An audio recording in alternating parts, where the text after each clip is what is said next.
मेरे प्यारे देशवासियों, नमस्कार।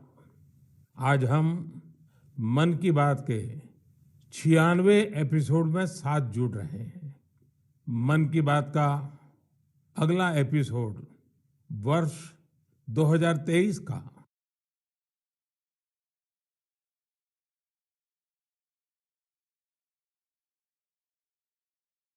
बात करने को भी बड़े आग्रह से कहा है। अतीत का अवलोकन तो हमेशा हमें वर्तमान और भविष्य की तैयारियों की प्रेरणा देता है। 2022 में देश के लोगों का सामर्थ्य, उनका सहयोग, उनका उनकी सफलता का विस्तार इतना ज्यादा रहा कि मन की बात में सभी को समेटना मुश्किल होगा। 2022 वाकई कई मायनों में बहुत ही प्रेरक रहा, अद्भुत रहा। इस साल भारत ने अपनी आजादी के 75 वर्ष पूरे किए और इसी वर्ष अमृत काल का प्रारंभ हुआ। इस साल देश ने नई रफ्तार पकड़ी। सभी देशवासियों ने एक से बढ़कर एक काम किया। 2022 की विभिन्न सफलताओं ने आज पूरे विश्व में भारत के लिए एक विशेष स्थान बनाया है। 2022 यानी भारत द्वारा दुनिया की 5वीं सबसे बड़ी अर्थव्यवस्था का मुकाम हासिल करना। 2022 यानी भारत द्वारा 220 करोड़ वैक्सीन का अविश्वसनीय आंकड़ा पार करने का रिकॉर्ड। 2022 यानी भारत द्वारा निर्यात का $400 बिलियन का जादुई आंकड़ा पार कर जाना। 2022 यानी देश के जन जन द्वारा आत्मनिर्भर भारत के संकल्प को अपनाना, जी कर दिखाना। 2022 यानी भारत के पहले स्वदेशी एयरक्राफ्ट कैरियर आईएनएस विक्रांत का स्वागत। 2022 यानी स्पेस, ड्रोन और डिफेंस सेक्टर में भारत का परचम। 2022 यानी हर क्षेत्र में भारत का दमखम। खेल के मैदान में भी, चाहे कॉमनवेल्थ गेम्स हो या हमारी महिला हॉकी टीम की जीत, हमारे युवाओं ने जबरदस्त सामर्थ्य दिखाया। साथियों, इन सब के साथ ही साल 2022 एक और कारण से हमेशा याद किया जाएगा। ये है एक भारत श्रेष्ठ भारत की भावना का विस्तार। देश के लोगों ने एकता और एकजुटता को सेलिब्रेट करने के लिए भी कई अद्भुत आयोजन किए। गुजरात के माधवपुर मेला हो, जहां रुक्मिणी विवाह और भगवान कृष्ण के पूर्वोत्तर से संबंधों को सेलिब्रेट किया जाता है, या फिर काशी तमिल संगमम हो, इन पर्वों में भी एकता के कई रंग दिखे। 2022 में देशवासियों ने एक और अमर इतिहास लिखा है। अगस्त के महीने में चला हर घर तिरंगा अभियान, भला कौन भूल सकता है। वो पल थे, हर देशवासी के रोंगटे खड़े हो जाते थे। आजादी के 75 वर्ष के इस अभियान में पूरा देश तिरंगामय हो गया। 6 करोड़ से ज्यादा लोगों ने तो तिरंगे के साथ सेल्फी भी भेजी। आजादी का ये अमृत महोत्सव अभी अगले साल भी ऐसे ही चलेगा, अमृत काल की नींव को और मजबूत करेगा। साथियों, इस साल भारत को G20 समूह की अध्यक्षता की जिम्मेदारी भी मिली है। मैंने पिछली बार इस पर विस्तार से चर्चा भी की थी। साल 2023 में हमें G20 के उत्साह को नई ऊंचाई पर लेकर जाना है। इस आयोजन को एक जन आंदोलन बनाना है। मेरे प्यारे देशवासियों, आज दुनिया भर में धूमधाम से क्रिसमस का त्योहार भी मनाया जा रहा है। ये जीसस क्राइस्ट के जीवन, उनकी शिक्षाओं को याद करने का दिन है। मैं आप सभी को क्रिसमस की ढेर सारी शुभकामनाएं देता हूं। साथियों, आज हम सभी के श्रद्धेय अटल बिहारी वाजपेयी जी का जन्मदिन भी है। वे एक महान राजनेता थे जिन्होंने देश को असाधारण नेतृत्व दिया। हर भारतवासी के हृदय में उनके लिए एक खास स्थान है। मुझे कोलकाता से आस्था जी का एक पत्र मिला है। इस पत्र में उन्होंने हाल की अपनी दिल्ली यात्रा का जिक्र किया है। वे लिखती हैं कि इस दौरान उन्होंने पीएम म्यूजियम देखने के लिए समय निकाला। इस म्यूजियम में उन्हें अटल जी की गैलरी खूब पसंद आई। अटल जी के साथ वहां खींची गई तस्वीर तो उनके लिए यादगार बन गई है। अटल जी की गैलरी में हम देश के लिए उनके बहुमूल्य योगदान की झलक देख सकते हैं। इंफ्रास्ट्रक्चर हो, शिक्षा या फिर विदेश नीति, उन्होंने भारत को हर क्षेत्र में नई ऊंचाइयों पर ले जाने का काम किया। मैं एक बार फिर अटल जी को हृदय से नमन करता हूं। साथियों, कल 26 दिसंबर को वीर बाल दिवस है और मुझे इस अवसर पर दिल्ली में साहिबजादा जोरावर सिंह जी और साहिबजादा फतेह सिंह जी की शहादत को समर्पित एक कार्यक्रम में शामिल होने का सौभाग्य मिलेगा। देश साहिबजादे और माता गुजरी के बलिदान को हमेशा याद रखेगा। मेरे प्यारे देशवासियों, हमारे यहाँ कहा जाता है, सत्यम किम प्रमाणम, प्रत्यक्षम किम प्रमाणम।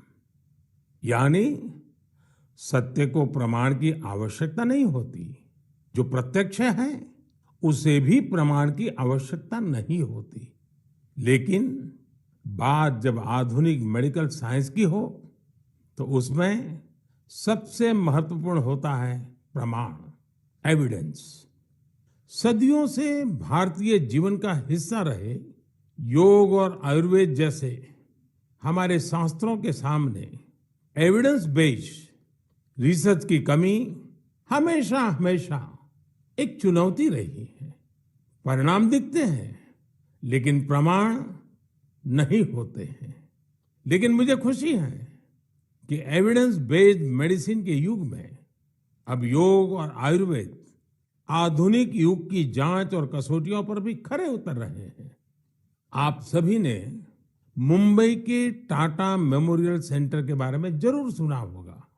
इस संस्थान ने रिसर्च, इनोवेशन और कैंसर केयर में बहुत नाम कमाया है। इस सेंटर द्वारा की गई एक इंटेंसिव रिसर्च में सामने आया है कि ब्रेस्ट कैंसर के मरीजों के लिए योग बहुत ज्यादा असरकारी है। टाटा मेमोरियल सेंटर ने अपनी रिसर्च के नतीजों को अमेरिका में हुई बहुत ही प्रतिष्ठित ब्रेस्ट कैंसर कॉन्फ्रेंस में प्रस्तुत किया है। इन नतीजों ने दुनिया के बड़े बड़े एक्सपर्ट्स का ध्यान अपनी तरफ खींचा है, क्योंकि टाटा मेमोरियल सेंटर ने एविडेंस के साथ बताया है कि कैसे मरीजों को योग से लाभ हुआ है। इस सेंटर की रिसर्च के मुताबिक योग के नियमित अभ्यास से ब्रेस्ट कैंसर के मरीजों की बीमारी के फिर से उभरने और मृत्यु के खतरे में 15% तक की कमी आई है। भारतीय पारंपरिक चिकित्सा में यह पहला उदाहरण है जिसे पश्चिमी तौर तरीकों वाले कड़े मानकों पर परखा गया है। साथ ही यह पहली स्टडी है जिसमें ब्रेस्ट कैंसर से प्रभावित महिलाओं में योग से क्वालिटी ऑफ लाइफ के बेहतर होने का पता चला है। इसके लॉन्ग टर्म बेनिफिट्स भी सामने आए हैं। टाटा मेमोरियल सेंटर ने अपनी स्टडी के नतीजों को पेरिस में हुए European society of medical oncology में उस सम्मेलन में प्रस्तुत किया है। साथियों, आज के युग में भारतीय चिकित्सा पद्धतियां जितनी ज्यादा एविडेंस बेस्ड होगी, उतनी ही पूरे विश्व में उनकी स्वीकार्यता बढ़ेगी। इसी सोच के साथ दिल्ली के एम्स में भी एक प्रयास किया जा रहा है। यहां हमारी पारंपरिक चिकित्सा पद्धतियों को वैलिडेट करने के लिए 6 साल पहले centre for integrative medicine and research की स्थापना की गई।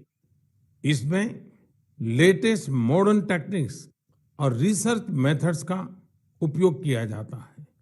यह सेंटर पहले ही प्रतिष्ठित अंतर्राष्ट्रीय जर्नल्स में 20 पेपर प्रकाशित कर चुका है।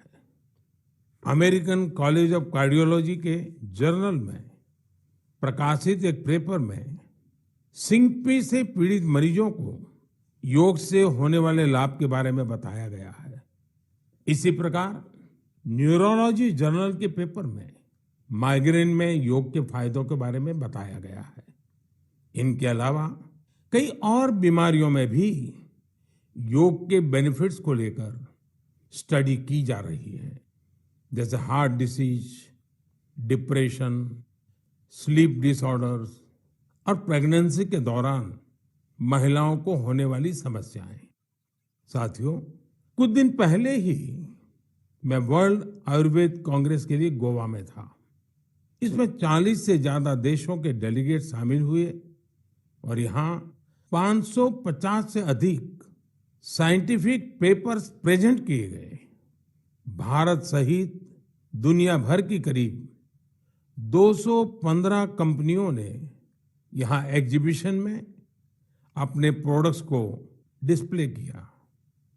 4 दिनों तक चले इस एक्सपो में 1 लाख से भी अधिक लोगों ने आयुर्वेद से जुड़े अपने एक्सपीरियंस को एंजॉय किया। आयुर्वेद कांग्रेस में भी मैंने दुनिया भर से जुटे आयुर्वेद एक्सपर्ट्स के सामने एविडेंस बेस्ड रिसर्च का आग्रह दोहराया।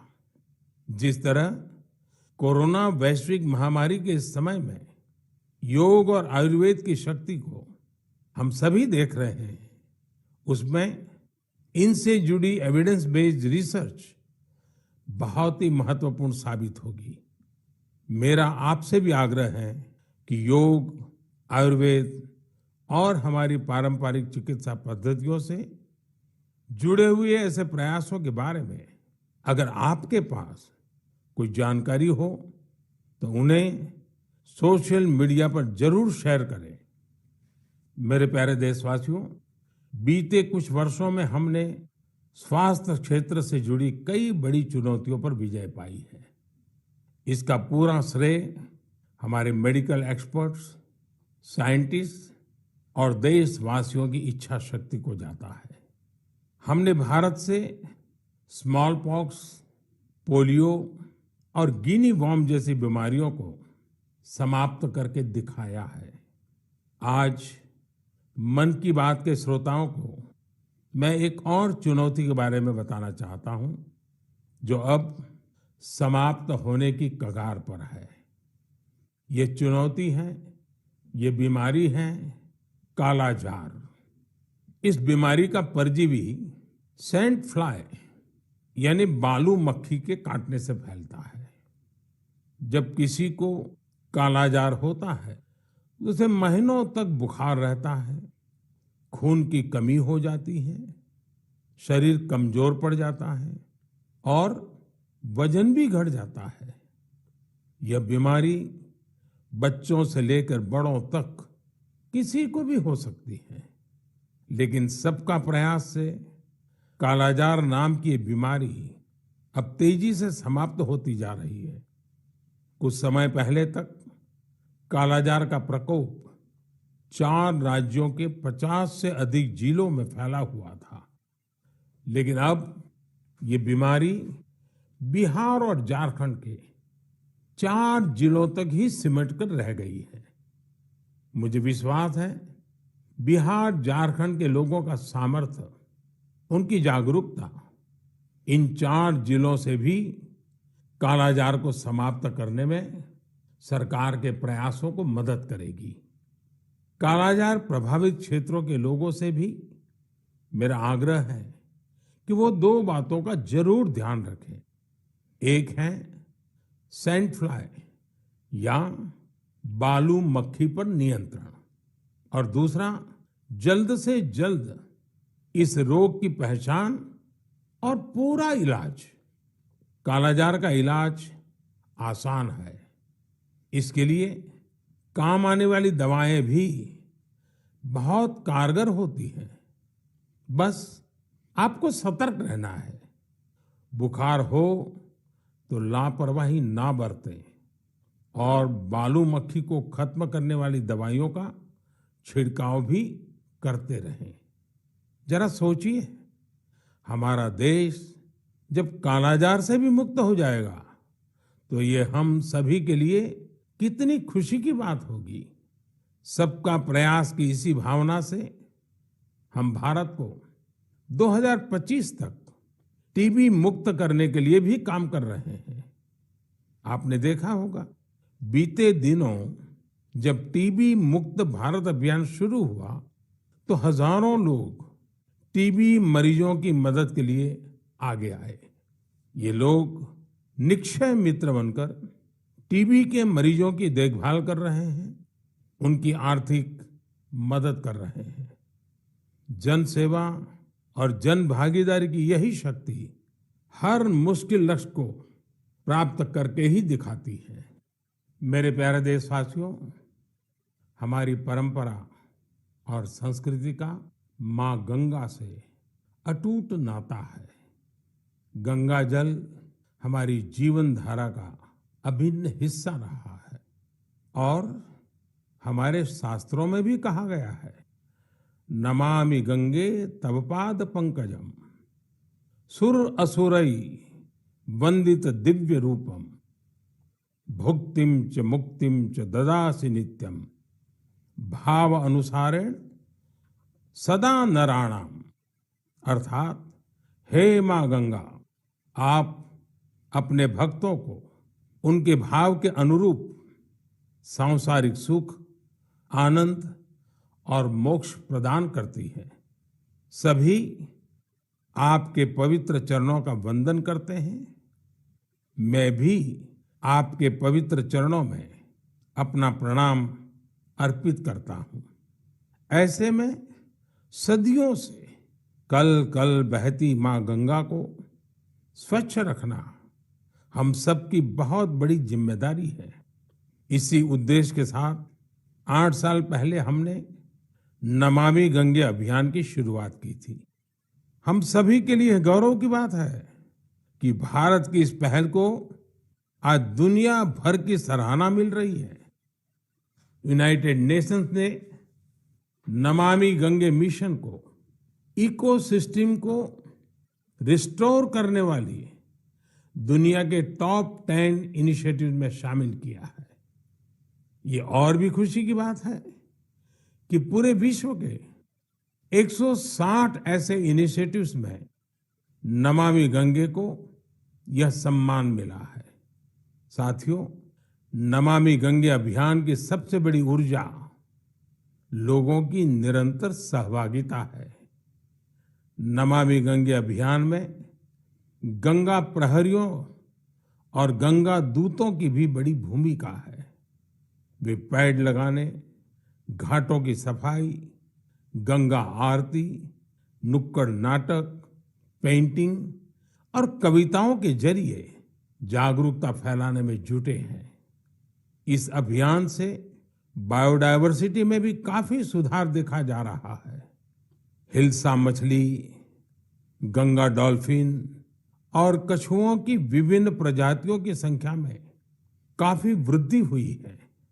गंगा का इकोसिस्टम क्लीन होने से आजीविका के अन्य अवसर भी बढ़ रहे हैं।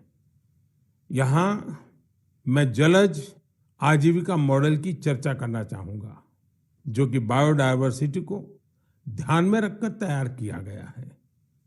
इस टूरिज्म बेस्ड बोट सफारीज को 26 लोकेशंस पर लॉन्च किया गया है।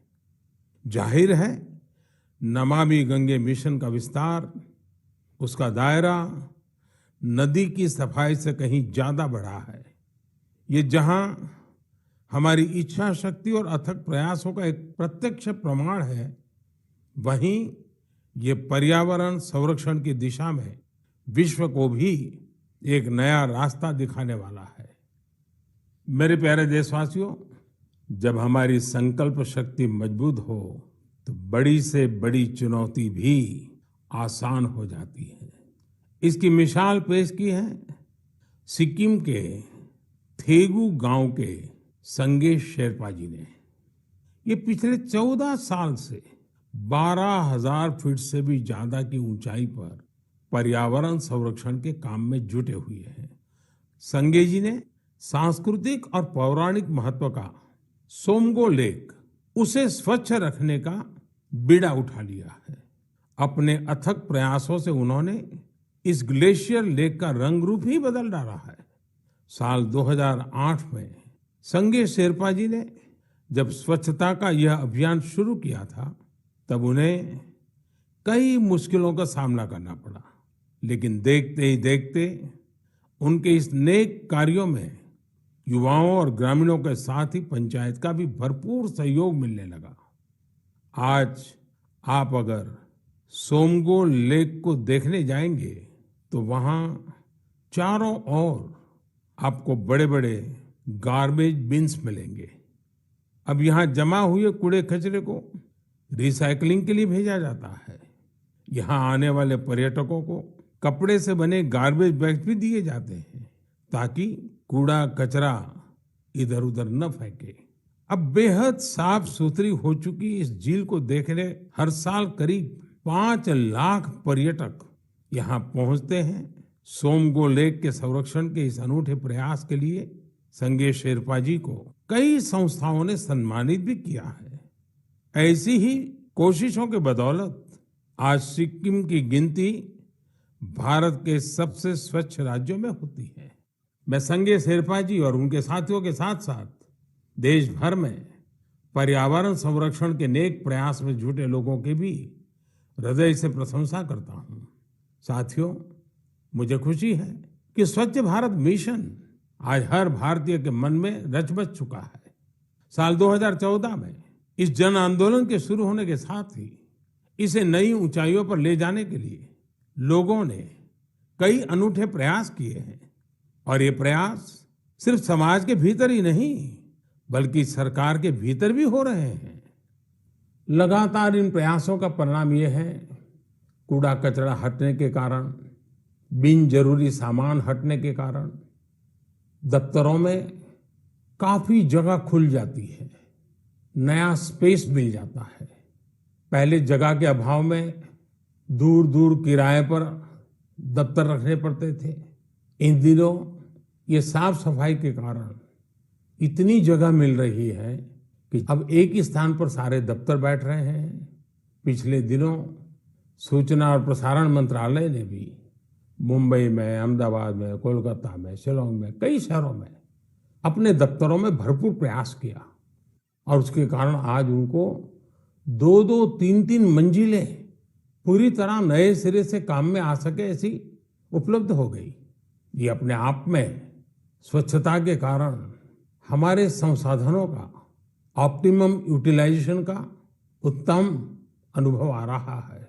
समाज में भी, गांव-गांव, शहर-शहर में भी, उसी प्रकार से दफ्तरों में भी ये अभियान देश के लिए भी हर प्रकार से उपयोगी सिद्ध हो रहा है। मेरे प्यारे देशवासियों, हमारे देश में अपनी कला संस्कृति को लेकर एक नई जागरूकता आ रही है, एक नई चेतना जागृत हो रही है। मन की बात में हम अक्सर ऐसे उदाहरणों की चर्चा भी करते हैं, जैसे कला, साहित्य और संस्कृति समाज की सामूहिक पूंजी होते हैं। वैसे ही इन्हें आगे बढ़ाने की जिम्मेदारी भी पूरे समाज की होती है। ऐसा ही एक सफल प्रयास लक्षद्वीप में हो रहा है। यहाँ कल्पेनी द्वीप पर एक क्लब है, कुमेल ब्रदर्स चैलेंजर्स क्लब। ये क्लब युवाओं को स्थानीय संस्कृति और पारंपरिक कलाओं के संरक्षण के लिए प्रेरित करता है। यहाँ युवाओं को लोकल आर्ट, कोलकली, परिचाकली, किलिपाट्टू और पारंपरिक गानों की ट्रेनिंग दी जाती है। यानी पुरानी विरासत नई पीढ़ी के हाथों में सुरक्षित हो रही है, आगे बढ़ रही है। और साथियों, मुझे खुशी है इस प्रकार के प्रयास देश में ही नहीं विदेश में भी हो रहे हैं। हाल ही में दुबई से खबर आई कि वहां के कलारी क्लब ने Guinness book of world records में नाम दर्ज किया है। कोई भी सोच सकता है कि दुबई के क्लब ने रिकॉर्ड बनाया तो जो भारत से क्या संबंध। दरअसल ये रिकॉर्ड भारत की प्राचीन मार्शल आर्ट कलारियपट्टू से जुड़ा है। ये रिकॉर्ड एक साथ सबसे अधिक लोगों के द्वारा कलारी के प्रदर्शन का है। कलारी क्लब दुबई में दुबई पुलिस के साथ मिलकर ये प्लान किया और यूएई के नेशनल डे में प्रदर्शित किया।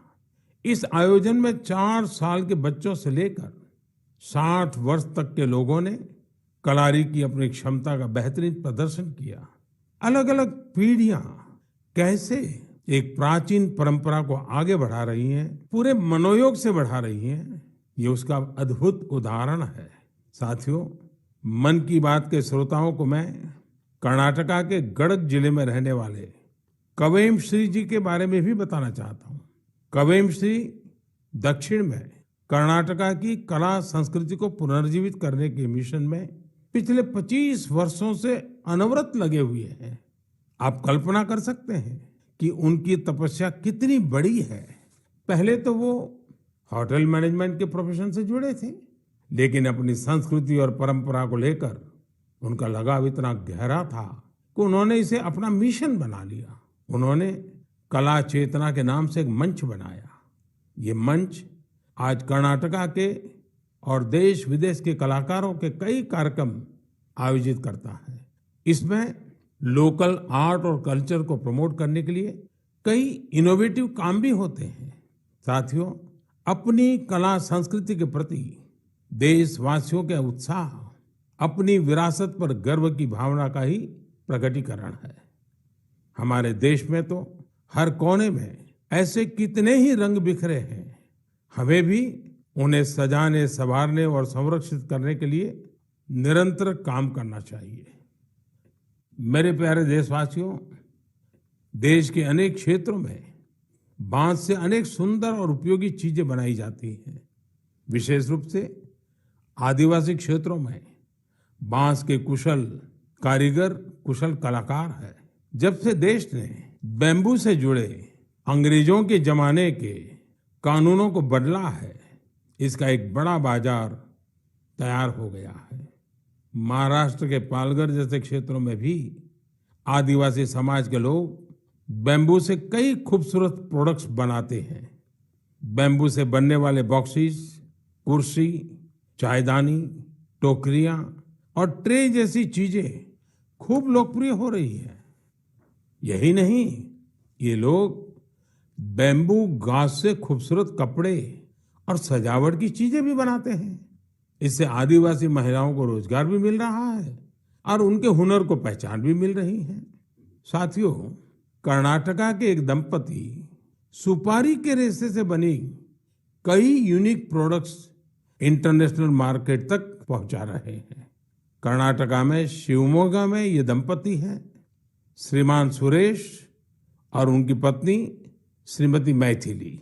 ये लोग सुपारी के रेशे से ट्रे, प्लेट और हैंडबैग से लेकर कई डेकोरेटिव चीजें बना रहे हैं। इसी रेशे से बनी चप्पलें भी आज खूब पसंद की जा रही हैं। उनके प्रोडक्ट्स आज लंदन और यूरोप के दूसरे बाजारों तक में बिक रहे हैं। यही तो हमारे प्राकृतिक संसाधनों और पारंपरिक हुनर की खूबी है, जो सबको पसंद आ रही है। भारत के इस पारंपरिक ज्ञान में दुनिया सस्टेनेबल फ्यूचर के रास्ते देख रही है। हमें खुद भी इस दिशा में ज्यादा से ज्यादा जागरूक होने की जरूरत है। हम खुद भी ऐसे स्वदेशी और लोकल प्रोडक्ट इस्तेमाल करें और दूसरों को भी ये उपहार में दें। इससे हमारी पहचान भी मजबूत होगी, स्थानीय अर्थव्यवस्था भी मजबूत होगी और बड़ी संख्या में लोगों का भविष्य भी उज्जवल होगा। मेरे प्यारे देशवासियों, अब हम धीरे धीरे मन की बात के 100वें एपिसोड के अभूतपूर्व पड़ाव की ओर बढ़ रहे हैं। मुझे कई देशवासियों के पत्र मिले हैं जिनमें उन्होंने 100वें एपिसोड के बारे में बड़ी जिज्ञासा प्रकट की है। 100वें एपिसोड में हम क्या बात करें, उसे कैसे खास बनाएं, इसके लिए आप मुझे अपने सुझाव भेजेंगे तो मुझे बहुत अच्छा लगेगा। अगली बार हम वर्ष 2023 में मिलेंगे। मैं आप सभी को वर्ष 2023 की शुभकामनाएं देता हूं। ये वर्ष भी देश के लिए खास रहे, देश नई ऊंचाइयों को छूता रहे। हमें मिलकर के संकल्प भी लेना है, साकार भी करना है। इस समय बहुत से लोग छुट्टियों के मूड में भी हैं। आप पर्वों को, इन अवसरों का खूब आनंद लीजिए, लेकिन थोड़ा सतर्क भी रहिए। आप भी देख रहे हैं कि दुनिया के कई देशों में कोरोना बढ़ रहा है। इसलिए हमें मास्क और हाथ धुलने जैसी सावधानियों का और ज्यादा ध्यान रखना है। हम सावधान रहेंगे तो सुरक्षित भी रहेंगे और हमारे उल्लास में कोई रुकावट भी नहीं पड़ेगी। इसी के साथ आप सभी को एक बार फिर ढेरों शुभकामनाएं। बहुत बहुत धन्यवाद। नमस्कार।